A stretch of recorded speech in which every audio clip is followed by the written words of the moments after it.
Hello and welcome to the Choralosophy Podcast, a weekly podcast whose mission is multifaceted. Each week when you tune in, you will find episodes that question best practices, challenge music education dogma, facilitate conversations about touchy topics, demonstrate pedagogies, and conversations where colleagues learn from each other.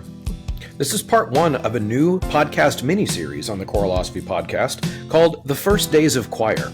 The concept for this mini-series is based on kind of an homage to a book that used to be kind of a new teacher training or teacher educator staple back when I was coming up. And in a lot of ways, people would look at it today and say that it's outdated. I would disagree. I still think it should be a must-read for every new teacher. Of course, there's, like any source, there's things that I would agree with or disagree with within the book. But that book, of course, is called The First Days of School by Harry K. Wong and Rosemary Wong. One of the opening concepts that happens in the First Day of School book, the Wong book, is that the very first day, the very first minute, the very first second of the school year is the most important time of the school year. And we all know that this is true. We all know that it's very difficult to change the culture of your classroom after the fact. Once a culture has been established, it's very, very difficult to go back. So stick around for this episode and all of the other ones that are going to be marked the first days of choir, and you'll see them gathered together on the website and on social media as a series that you can listen to in order as a way for you to revamp your start of the school year. And so my goal is to get them all out before the school year starts for most in August. And even if you're an experienced teacher or a new teacher, I think this is going to be useful for you. So stick around. And for future installments of this series, I want to hear from you. I have a list of prompts related to your activities that you do on the first days of school on a variety of little topics that are pertinent, whether it be syllabus, repertoire preparation, activities for the first day, goals and priorities for the first day. And I'm going to be asking for submissions of 90-second videos from colleagues from everywhere. So if you have ideas about your plans or things you're really proud of related to your activities and structures on the first days of school, shoot me an email at choralosophy@gmail.com and I will reply back very quickly with a procedure for you to record your ideas that I can then clip in and mix in amongst the contributions of various other colleagues on this topic, because I don't want this series to only be me. I want your help. So please shoot me that email and I will get back as quickly as I can with instructions, and then you can send in your ideas for the show. Choir directors, music educators, show planners, you pour your heart into your music. Shouldn't your events get the same attention? That's where Ludus comes in. Sell tickets, promote your concerts, and fundraise with ease. Selling merchandise and concessions? Ludus Retail makes in-person sales effortless. Running choir camps or workshops? They have a classes feature that keeps registration simple, and when you need help, the live support team is ready to pop up with real answers from real people. The best part? It's completely free for organizations. Thousands of music programs already trust Ludus because great music deserves more than just a ticketing system. Are you a director new to the profession? Or are you a seasoned director who is in a new place? One of my favorite tips for generating interest in the program and to instill buy-in is to plan a trip. There are so many options. You can go to Orlando, you can go to Ireland, or you can perform in a parade or a theme park. You can even take the stage at Carnegie Hall in New York. Wherever you end up, not only will your current crew look forward to the trip, but younger students will count the days until it's their turn to go. If you have no idea where to start, connect with Kaleidoscope Adventures at mykatrip.com. I'm not sure how much, if anything, out there has not gone up in price since 2020, but I know one thing that hasn't, and that is the membership to the Patreon and to the Substack to support this show. The people who are signed up over there as paid subscribers, as my thank you to them, they can get things like t-shirts from the Choralosophy.com shop. They can also get access to my Google folder of teaching materials that I've talked about on the show for over the years. And of course, they just want to help make sure that this show can continue. And one of those benefits is a shout out on the show. The producers and inner circle from Patreon are Brian Long, Chandler Smith, Venture Studios, Jonah Clicksbull, Danelle Eckert, David Kowalczyk, Jared Hendricks, Kyle Peterson, Max Jackson, Michael Herron, Nathan Hines, and Steve and Kathy Kakachik. So day one of a school year is about establishing consistency, clarity, and calm confidence. Choir teachers must be directors of both music and the environment from the first downbeat, from the first bell. Now, all of us are going to approach the plan or the script for this in different ways, but the authors of the First Days of School strongly encourage scripting your first day. Now, some of us, like me, have been doing it for so long that our script is kind of memorized. However, I do it in a little bit differently each year, and so I actually do, in my mind, create a script. Now, my class periods are stupidly short, only 44 minutes long, and so every single first day of school, I feel like I'm cramming everything that I want to get into that script, and so it really does matter that I know exactly what's going to happen within that first few days. So I'm going to talk about some of those things that I think are really important as in a choral classroom, but using that influence of the Harry Wong book and some of the things that they talk about into this framework as well. So I think this is going to be valuable to you. So we're going to start here. If you have not read Harry Wong and Rosemary Wong's The First Days of School, what the heck are you even doing? Go read that as a companion. Very strongly recommended to these episodes, because I am not going to fully flesh out everything in the book. What I've done for this series is to pick out the things that can be kind of reframed in our choir or music, ensemble music, general music, music appreciation, those types of things that we all teach within that concept, and put them in musical terms so that we can really visualize ourselves using these concepts. So here's a quote from the book. Students want a safe, predictable, and nurturing environment, one that is consistent. Students like well-managed classes because no one yells at them and learning takes place. Effective teachers spend the first 2 weeks teaching students to be in control of their own actions in a consistent classroom environment. Okay, that all sounds very simple. But for those of us who struggle or have struggled at certain points in our career with classroom management, we know that that's actually not super simple. Now, everybody's got different types of classrooms, different size classrooms. Of course, those of us who do ensemble music famously get large groups dumped into our rooms, and we have a lot of kids to manage. And so, of course, there are ways that we can, in a choir context, set our classroom up for success. I find, personally, that the bigger the choir is, or the bigger the ensemble is, the more rigid, for lack of a better term, the classroom management structure has to be.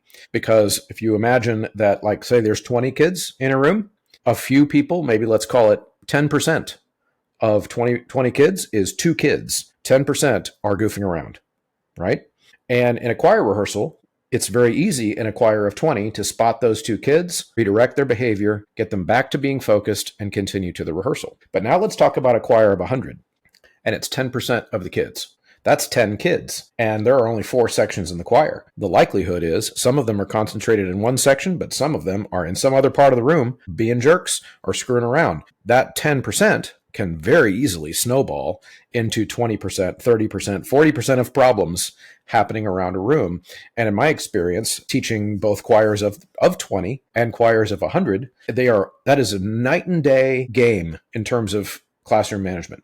So I'll suggest right away that before your school year even starts, since kids do want this safe, predictable, nurturing environment, safe and predictable being critical, is that no matter what class the kid is in, they should be being trained for that expectation in any of your classes that they might ever join. So many of us have just the choir. You are in the choir, in which case, when you're in the one choir class at this school, this is how we do things, so that when you come back to this choir next year, you can then help me with the new students and help, and then we have student leaders and all those types of things. That works wonderfully. Some programs, though, of course, like mine, have different levels, where once we are in the beginning level, we might move into the intermediate level class and then into the advanced level class. And of course, what we can't have is a completely new set of expectations every year, because then we lose that continuity that some of you colleagues that have the more, the smaller school model, where there might be just the one choir or the 2 choirs. Maybe you've got the y'all come and then the audition group, and those are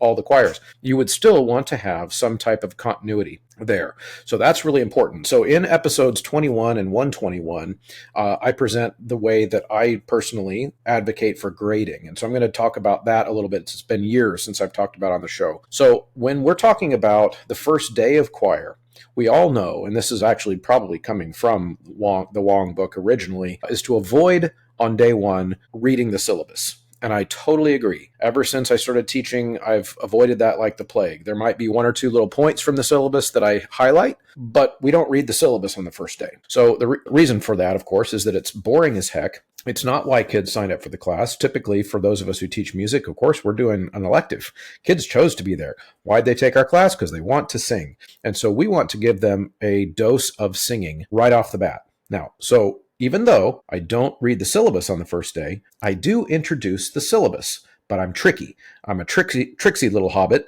and I introduce the syllabus by rehearsing something on the first day. Yes, actual rehearsal, even if it's only 5 or 6 minutes of something by rote or a sight reading exercise. And yes, we do that on the first day of school as well, because again, the kids want to have on the first day of school a taste of what this class is going to be like. So almost like a buffet for when you're not very hungry, I set out a little bit of everything. And here's how the trick works, right? So you're working yourself into that syllabus by explaining what we just did in that 5 minutes and why. So one of the ways that I introduce the part of my syllabus, the part of my rubric for daily rehearsals, which relates to complete and total silence when we are audiating, is we talk about what audiating is on the first day of school when we introduce the sight reading methods that we use, which is that we need it to be really quiet in here while we're thinking through our music, because it is very difficult to hear music in one's own head anyway, especially to a very detailed level. If you're new to it, it's even harder when there's chaos in the room. And so I will do various things on the first day of school, like encouraging some of that rudimentary level of audiation. And just because I'm goofy and I like to be funny, I might introduce some kind of randomly weird loud noise during that audiation period to highlight to them, okay, so guys, in this class, we're going to have a rule that prevents random noises from happening during that audiation time. Because did you hear how distracting it was? Did you hear how much harder it was for you to think about these notes and rhythms in your head? And they'll be like, oh, yeah. Because at that point, they're not beaten down by any kind of negativity from bad behavior that's going on in the room. They're just open. On the first day of school, this is your best opportunity to explain to them why things are going to happen the way they are. But of course, you can't really dwell on it. These are all introductions, right? So during our sight reading on the very first day of school, it's going to be, especially with the beginners, a whole episode about this also, by the way, called the acapella rehearsal. But on that very first day of school, the reading is going to be very, very simple. It's going to be, quarter notes. It's going to be stepwise. It's going to be unison. It's going to be maybe 5 notes, right? But we're introducing the process and explaining everything in the process has a reason that we do it. And that's something I lay on really thick on the first day of school. I say, guys, we do have a very structured class when we come into this room. We're going to do the same basic thing every day. So don't ask, hey, what are we doing today? Because we're going to come in, we're going to learn how our voice works through some vocalization at the beginning of class. We're going to make some big, beautiful, loud, crazy noises. Then we're going to learn how to read music, and we're going to apply some of those skills we learned during our vocalization time to our reading of our music. And they'll see all of that happen on the first day of school. Then we're going to take the skills we learned during our vocalization time that we then folded into our literacy time, and we're going to bake all of those skills together and continue to use them as we learn some new songs. So there will be a process where we build from square one at the very beginning of class, and you will see how and why we do everything that we do as a through line all the way to the end of class. And we're going to sing the whole time. There will be obviously some times where we build in other skills that are rhythm related, that are text related, that are music theory related, but we're going to be busy the whole time. And I set this all up for them as if, because I think it is, as if it is super, super exciting. Right? Here's a thing we get to do. I also make a really big point on the first day of school of engaging kids as people. Right? So what I don't do, though, because my classes are so stupidly short, is we don't go around and just have everybody talk about their summer. Okay. Instead, I might simply ask kids questions one-on-one as we're walking through, as we're getting set up for class, as I'm finding kids for roll. I might make some kind of a question to them about their name, for example, like, who are you named after? Those just very simple little questions to start a conversation back and forth between me and the kids, but one that won't derail by just saying, hey, everybody, what'd you do last summer? Hey, what's something interesting about you? And then you get that one kid who talks for 5 minutes, and out of 44 minutes, then you're kind of cooked, right? So it's fast paced, and we're avoiding simply reading the syllabus. And we also want to make sure that they are sounding good on day one. Now, this is the one that I'm going to dwell on for just a little bit. So stick with me. How do you know with kids that you have never seen before and you've never met them before, how do you know that they will sound good on day one? How do you choose? So in my situation, it might be different than yours. I've said this on the show before. We have an awesome set of middle school feeding teachers that send kids to the various high school programs in my district. But sadly, and unfortunately for them, they only see the kids 1.25 years out of 3 total. So they do arrive at the high school level as beginners. And it's unfortunate. I wish they got more choir time in middle school, because then our awesome set of teachers that are there would be able to impact them with more usable skills that they can actually practice and then repractice and then build in habits, right? But we don't have that in my situation. Many of you do, which I'm soup's jelly about, because there are lots of places around the country that get it, that their middle school vocal music kids need to see their teachers every day. And that's awesome. But in my situation, we don't. And so what I know about our kids coming in is that they are going to not be used to right away the idea that we're going to sing with our full voice and make all of this sound on the first day. We're not going to kind of ease into it, because I also know that I'm going to see you again tomorrow. So we're going to try to establish those habits right away, which is harder for our kids when they're coming from middle school. It's, for example, if you've got an every other day class, like some of my colleagues, the middle school does, that of course means that you have 44 minutes or 45 minutes or whatever you have at the middle school, and then on a Thursday, and then you don't see them again till Monday. It is very difficult to establish that, hey, we're going to move fast, and we're going to, if we go too fast for you today, you're going to be back at this tomorrow, and you can pick that up.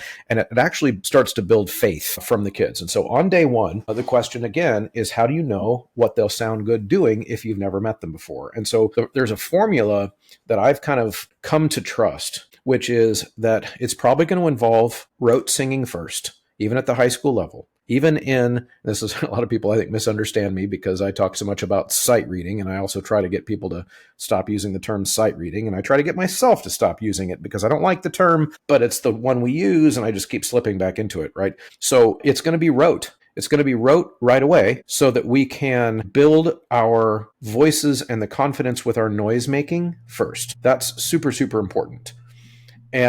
But it needs to translate directly into some kind of repertoire application, because that's how you hook them on day one. We get them making noise first in a way that is non-threatening and helps them feel like they are vibrating, like fully vibrating. So none of this, like, we're not going to accept any of this flu-foo little noises on the first day of school. We are going to whoop. We are going to holler. We are going to use our calling voice. We're going to use our chest voice. We're going to use our Mickey Mouse voice if we have, like, it's going to be ridiculous and it's going to be loud. And honestly, I don't care on the first day of school if it's even loud healthily, because in a few minutes of experimenting, we're not going to damage anybody. We're going to get them comfortable making big, exciting, chaotic noises.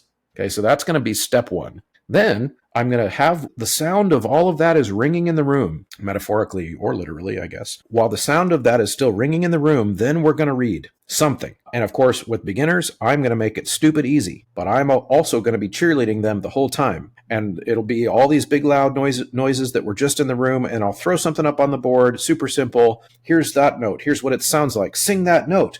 And then, of course, almost always with beginners, the very first noise that they will then make is back to a mouse noise. They'll go, and I'll stop. I'll look super confused. My brow will furrow, and I will say, what the heck was that noise? I thought we established that you guys could make all this noise. And then they'll laugh, and then they'll realize how silly what they just did was. And then we're starting to, again, show them the contradiction between brave, comfortable, happy singing and scared, I hope I don't suck, let's not make any mistakes singing. So then the goal in that first few minutes, and if it's fast-paced enough, this will all take less time than the amount of time that I'm taking to explain it, right? So you get them to hear that big, resonant, maybe not super healthy right away, but big, loud, chaotic noise. Then you show them something to read and get that, at least the very first note, to sound big and beautiful and chaotic.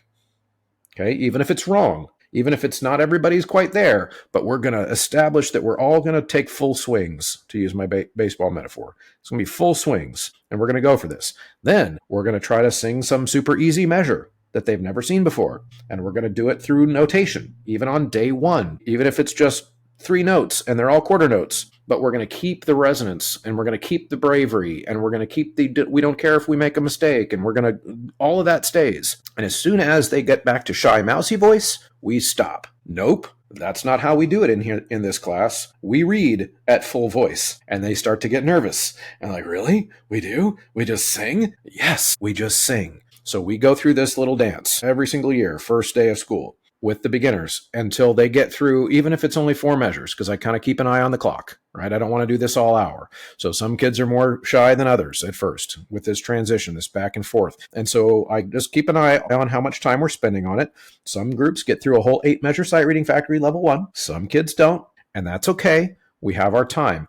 And that also allows me to establish another curriculum aspect without reading the syllabus. When we are done with our reading time, I remind them that do you hear that we just took our voice building time from the beginning of class, and I required you to sing that way also during your sight reading, right? And we didn't perfect the exercise that was up on the screen. And I'll ask them, like, why do you suppose we moved on if we didn't perfect it? And then usually you'll have a kid on the first day of school who figures out, well, like if we kept practicing it all hour, then we would never get to other songs. Yeah, that's correct. And we're just trying to learn how to read the music. So if we practice the same exercise all hour, it's not sight reading anymore.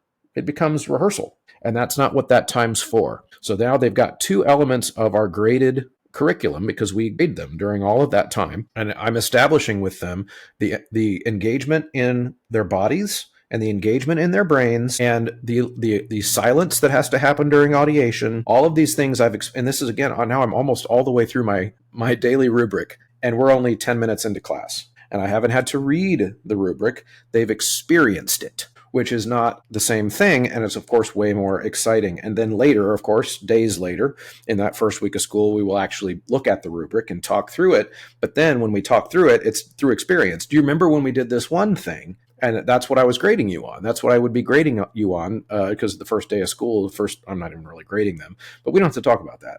Right. They just figure that out as we go. Right. So then let's say on the first day of school, the whole process goes slower because everything is new to them. And there's all that dance back and forth with shy singing and not shy singing, etc. We've finally, maybe 15 minutes into class, we've moved on to other concepts that we can then introduce, whether it be a piece of repertoire on the first day of school. Some of that is going to still be rote teaching, not to necessarily teach them how the song goes, but oftentimes I will try to introduce melodic concepts by rote. I will introduce various solfege exercises by rote. So there are certain types of warm-ups that are not necessarily vocalizations. They're more like, the solfege warm-ups that are training their auditory library, so to speak. So all the different solfege patterns and scales and arpeggios and sing while dancing on one foot and, all the different things that we all do to try to keep kids thinking on multiple tracks of their brain. We have some time. We can do that on the first day of school. And then by that time, I'm getting into the end of class period where I want to have time also to continue to engage kids as people, maybe establish certain cultural things within the classroom, like whenever we make some kind of cool noise or did some cool thing, then I'll have them high five each other. I want to try to get at least 3 or 4 high fives of your neighbors on the first day of school. And then especially for the new teachers, this is the thing that I see the most, the mistake I see the most with student teachers and younger teachers, is that then we're by that point, we as the teacher have lost track of time and that the bell's about to ring and we have not yet thought of how the class is going to end. So all of these things, if this can become your habit on the first day of school, then and only then are the kids going to start to have that habit going as well, so that they actually begin to help you with your lesson plan, because they're going to start to expect a pace. They're going to expect a certain, momentum, inertia, so to speak, within the rehearsal that you don't then, especially if you're one of those ones like me, clearly as a podcaster that likes to just go off on tangents. And sometimes my kids will get me back on track because they know what we're supposed to be doing. And that's really important. But in that first day of school, I think you can get all these things in. So here we are, 5 minutes from the end of class, right? You as the teacher know, you see that bell coming. You are planning, and this is my recommendation, you are planning some type of end of class singing extravaganza, whatever it is, something that can cause them to be singing something that sounds really cool, like literally as the bell rings. If you master this, it's huge, meaning you trick them, you manipulate them. Sorry to tell you, it's just what we have to do as teachers. All the stuff on Facebook we see about teachers are brainwashing kids. Yes, absolutely we are. I'm totally brainwashing my kids into thinking that choir is cool and that they're really good at it. That's what I'm brainwashing them to do. So here's how you brainwash them. Even if you have to delay or pause something prior to the last few minutes of class so that you can get them to that point where they're going to sound really cool as the bell rings. Here's the trick. You make it seem like, oh, I guess we just ran out of time because we were having so much fun and we sounded great. I guess see you tomorrow. We'll pick up there tomorrow. Bye. And then you smile, right? But here's why it's a trick. You could have gotten there 2 minutes prior to that. But then you got awkward silence at the end, or even worse, this is the biggest mistake, or you did the really cool thing 2 minutes before the bell rang and didn't have anything else to do, so it was kind of like meh. Or the worst one of all is you did the really cool thing 2 minutes before the bell rang, didn't notice the bell was about to ring, and started something new that was also tricky. Then the bell rings while they are being unsuccessful at something. So then they carry that feeling of frustration out of the classroom instead of the feeling of elation. You want them to walk out of the room feeling like, holy crap, we just nailed it. This is going to be an awesome choir class, because that will reverberate through the hallways. It will reverberate in their memories when they come back in the next day. They will be absolutely ready by that point. So this is important. All these things are super, super important. If you haven't already, I really think it's time for you to ditch the bulky sight reading books, the paper, all of the things that are already in the kids' folders in your classroom, because it's not customizable to what they need in the moment. Sight Reading Factory allows this and so much more. And then the work we do in the classroom can be customized to what they need in the music and the repertoire they're learning, and it can be customized to their current learning level as a group. So use the Choralosophy checkout code, Choralosophy. When you check out, it'll give you a 10% discount every time you get a membership for yourself and for all of your students, which is really, really important so they can do this at home. All right, let's get into some nuts and bolts now. There is a framework that comes from the Harry Wong book directly that I have actually used many times in my teaching life to speak to student teachers, to my own students who are thinking about becoming music educators. It comes right out of the first chapter of the book, and it is to have us think of our abilities in this way. Whether it is the how to do day one of school or how to do week one, which we're going to get into as we go through this whole podcast miniseries. But all of these are skills that we build as teachers that work the same way for us as they do for our students who are building how to read quarter notes or how to sing up a major third, or whatever, all the different skills that they are learning, we are also learning. So the more you can own that and own it publicly in front of your students, the easier it is to create this environment of collaboration, the environment of teacher-centeredness, which is something that we've been taught as a term, can start to dissolve away, but in a way that doesn't dissolve the necessary hierarchies of a classroom, when the teacher can also present themselves as one of the learners. We're just not all learning the same things, and that's where that necessary hierarchy still has to be maintained. You have to be the one as the teacher to be a really good teacher, in my opinion, the one who already knows how to do the quarter notes and the singing of the major third. You need to have your musical skills on point. They need to be ready for the classroom. You need to be the most accomplished musician in that room. That's really, really important. You have to be ready for those aspects so that you can demonstrate your learning continues along a continuum, that I'm learning how to be a better teacher. I am learning how to be more organized. I'm learning how to send more informative emails to your parents. I'm learning how to write a better syllabus. I'm listening to the Choralosophy Podcast so that I can learn to become a better choir teacher. Because, oh, by the way, the host of the Choralosophy Podcast is also reading and talking to a whole bunch of professional development resources so that he can become a better podcast host and teacher of his own classroom and director of his own church choir. These are all things that we all have to do, and we do them out loud and in front of people, and that creates a culture of learning. So this framework from the book is related to the different stages of that learning for a teacher, and I love how the Wongs describe this. So I'm just going to read verbatim right from the book. Stage 1. This is the fantasy stage. Many neophyte teachers have the naive belief that to be a successful teacher, all they need to do is relate to and be a friend to their students. They rarely talk about standards, assessments, or student achievement. Entertaining students with activities is their concept of teaching. Stage 2. the survival stage. Teachers in the survival stage have not developed instructional skills as explained later in the book. They spend their time looking for busy work for the students to do, such as completing worksheets, watching videos, and doing seat work. Anything to keep the students quiet. Student learning and achievement are not their goals. They teach because it's a job, and the paycheck is their survival goal. I have to interject commentary here because I see questions related to teaching choir on Facebook groups all the time that tell me that is a stage 2 teacher. The posts are, what are some activities I can make my kids do because I am just fit to be tied, I can't keep them occupied, blah, blah, blah. Like those are the questions that a stage 2 teacher would ask. Now, we all go through these stages. It is not shaming anyone if I tell you that you're a stage 2 teacher or whatever, right? If I'm doing consulting work with a teacher trying to help them build their skills, that is not an insult, but I think they are dead on with where these stages are. Okay, let's move on. Stage 3 is mastery. Teachers who know how to achieve student success employ effective practices. These teachers know how to manage their classrooms. They teach for mastery and have high expectations for their students. Effective teachers strive for mastery by reading the literature and going to professional meetings and listening to podcasts.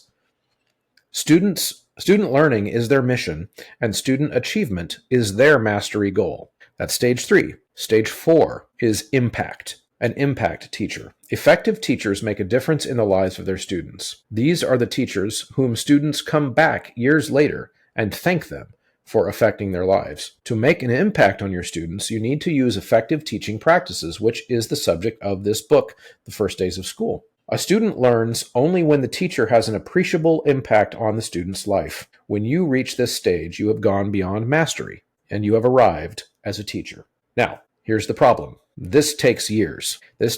I was not an impact teacher when I first started, at least not impact in a positive way. I was in the way of a lot of kids when I first started teaching. The problem is I just didn't know it. And so if you kind of go through that framework in the book of their stage 1, stage 2, stage 3, and stage 4, the challenge for a lot of young teachers and a lot of people that might be listening to this episode is oftentimes you don't know your stage 1 or 2 at the time. That's why it's a challenge. That's why it requires reflection and looking back at the end of each school year to try to figure out what went wrong. So here's kind of a checklist for this first day of school concept so that we can set ourselves up for success each year. Because again, these things are related. The way that your process works through and your own skills and setting up the expectation that your students will see you learning as you go along, all of these things are baked in to the concepts of how we prepare and how we get ready for the first day. So on the first day, we want to have some type of a script. You don't have to write it down. I'm not a script writer downer, but I am a script thinker abouter. These are, of course, I'll put this on a t-shirt, right? You know what I mean. I don't write it down and sketch it out minute to minute. I have a set of bullet points or goals in my head. Like we're going to get to all of these things that I described earlier in the episode on the first day. And I want to keep an eye on the clock so that I make sure we get to all of those things. Now, another one is that rapport building aspect. Are we figuring out ways to interact with kids as people on the first day? If you've got a big choir, sorry, you're not going to get to all of them. You're not going to get to all of them on the first day. But is that something that you are interjecting into your classroom routine? So, for example, some teachers do it through jokes. Some teachers do it through the high five. Some teachers do it through stopping class to do interpersonal games or whatever. I would be the type of person that would not go to a conference and put on a presentation on how to correctly do that. Because my personal opinion is that really does need to match the personality of the teacher. For example, for me, it would feel very inauthentic to stop the whole class to do a little game at the high school level. And that does not mean that I think it's bad to do that. It just wouldn't match my personality. I'm more of a kind of let it be organic, but make sure it's happening kind of a thing. Like I'm not going to pre-plan which kid I'm going to talk to on the first day. I want it to feel natural. I want them to feel like they are seeing me just being myself and asking kids questions and making little jokes and, telling stories about some funny thing that I saw, or, I want to start that interaction in an organic way. That being said, some of you, I asked for calls for videos at the beginning of the episode. Some of you might have little games that you do every day on the first day of school that create that environment for you, because maybe your personality is not as kind of improv as mine is. I'm an improver. Okay. And so the reason that's on the checklist, though, is that you do need to have some plan for rapport building with students on the first day of school. My suggestion is only that it just doesn't always have to be the the same plan. We don't all have to do the same thing. Another one on the checklist for day one should be, how will you approach the learning of names? There is no one size fits all here, but it matters that you have a plan. So could it be that you're on day one, you're going to learn 5 names? That's the Harry Wong suggestion from the book. Maybe that doesn't work for you mathematically. Maybe it needs to be that I'm going to learn the Sopranos names on day one because your class is so big that you can't really get to all of them. And that's one of the things I do in our big class is we meet, so to speak, by hearing the names of and introductions of one section every day of our 8 sections, right? S1, S2, A1, A2. So for the first 8 days of school, we are learning kids' names. And they're learning each other's names. But if we did all the names, the whole class period would be over. That's 30 seconds per kid, and then the class is over. Everybody's got to do their own thing here, but it should be on the list. How am I going to learn their names? How are we going to introduce each other? Those types of things. Do at least one musical activity on the first day of school. I talked about this earlier in the episode as well, but they need to be singing. And that, again, I'm trying to avoid making proclamations here of what you must do in order to be successful, because I want to make space for all of the different ways that our teaching methods are diverse.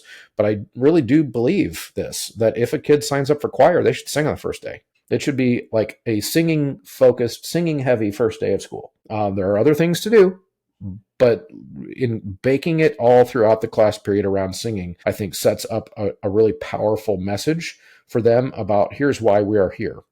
We are here to make music and get really darn good at it.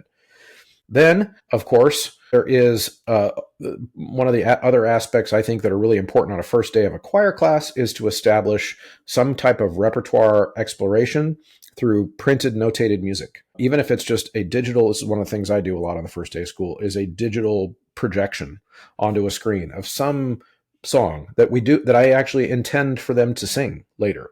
We're not going to get very deep into it on the first day of school, but so that they see some entire arc of what their choir experience is going to be like on the first day. So that's my recommendation for that. Kind of just, if you're going to think about what that checklist or that script would look like for your first day of school, that's what I would suggest. Next, going to very briefly talk about the rest of this introductory or part 1 episode of this series. We're going to talk a little bit about how Harry Wong addresses what would possibly be, I guess, a controversy in educational philosophy, which is that procedures, or strict ones, so to speak, are not the enemy, is the way that Wong emphasizes this, because we are sometimes taught in schools of education that in order to be not teacher-centered, that's that term again, we have to let the kids kind of guide their own learning. And of course, that's just a terrible idea, in my opinion. I've gone into that quite a bit, and I've read quite a bit of the argument on the other side, and not quite the Montessori method, where kids really truly choose whatever they want to learn that day. Like, I want to learn how to put on my pants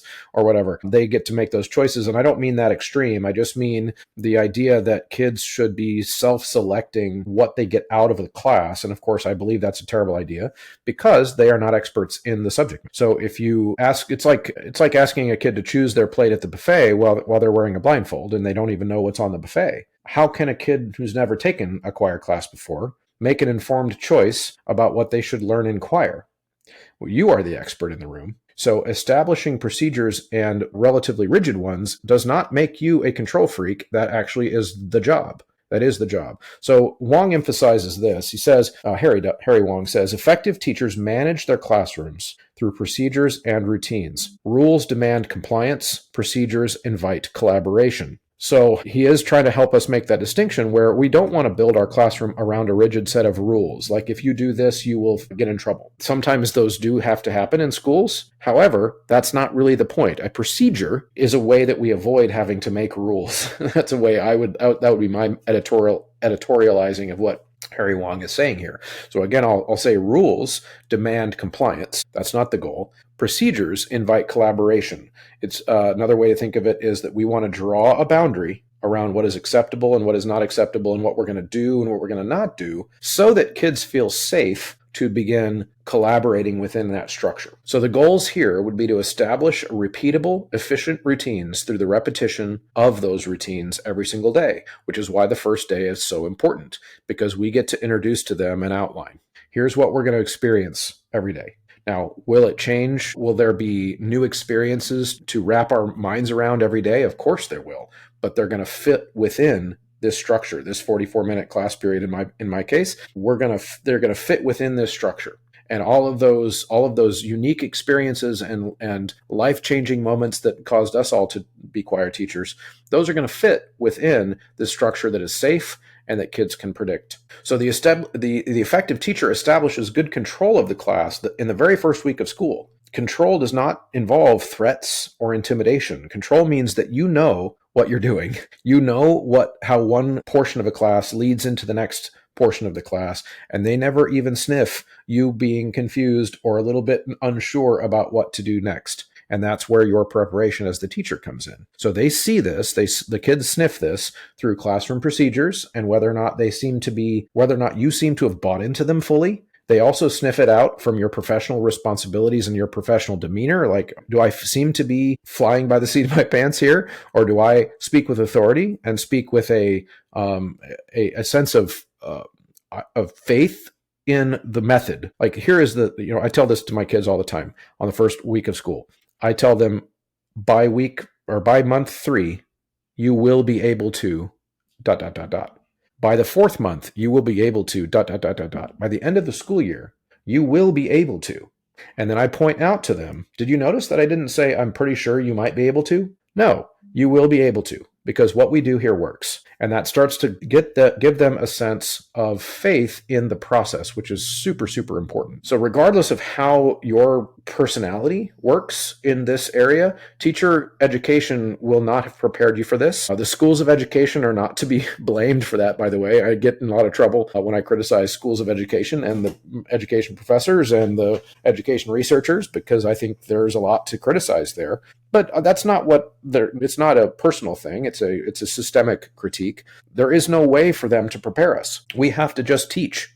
That is not one of the criticisms, I guess you could say, of schools of education, teacher training. No one ever said that education ends with a college degree. In fact, I make this point a lot, that I think that is actually where education starts.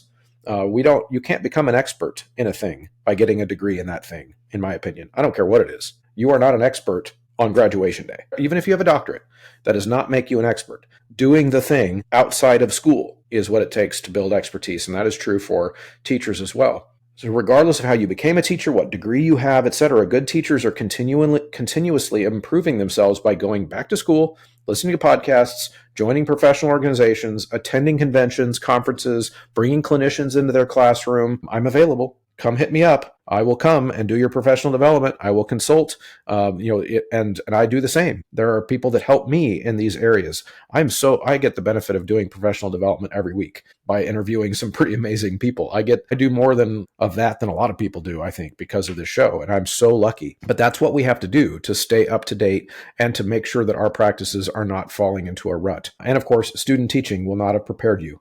Your mentor teacher is not to be blamed either. No one ever trained your master teacher or your mentor teacher from student teaching what they're going to need to teach you, because they've never met you before. So all of our students are unique, and all of us as teachers are unique. And so in this series, as we move forward, I'm going to zero in on specific aspects of our teacher preparation that leads to a more successful and continuous and predictable first 2 weeks of school. That's going to be kind of how I focus on this. And I'm going to hit different aspects in concrete ways in each episode with, again, hopefully your help if you're willing to submit some of the videos based on the prompts that I've given. And then I'm going to package all these episodes together so that people can find the whole set when they're done in one place on my website. And I'm excited about this project, especially to try to get some of your contributions. So again, shoot me an email at choralosophy@gmail.com. And we're going to start piecing together my advice with your advice and a variety of other aspects of the Harry Wong book. I'm not going to read the whole book, but it's going to be just, kind of chapter by chapter of some of the things that exist in that book that are so helpful or were so helpful to me in structuring my early teaching career. Thanks, everybody. We'll see you next time. Thank you so much for sticking around to the end of a conversation. If you are still hearing my voice, that means you're one of the MVPs, one of the diehards, one of the real ones, as the kids say. So if you are willing on the way out to check out a few different ways that you can help me continue to make this show high quality. One, use the promo code. That's the biggest one at Sight Reading Factory, at mymusicfolders.com, at mychoirropes.com, at graphitepublishing.com, and endeavormusicpublishing.com. All of those take the Choralosophy checkout code. And of course, now the newest one is 3-Minute Theory. You can get a 15% discount when you enter Choralosophy at checkout there. And of course, going to Apple Podcasts and leaving a positive review is very helpful there, and sharing the episodes to your colleagues in real life and on social media. All of those things are incredibly helpful and allow me to continue to create this resource for you. Thank you so much for tuning in. We'll see you next time.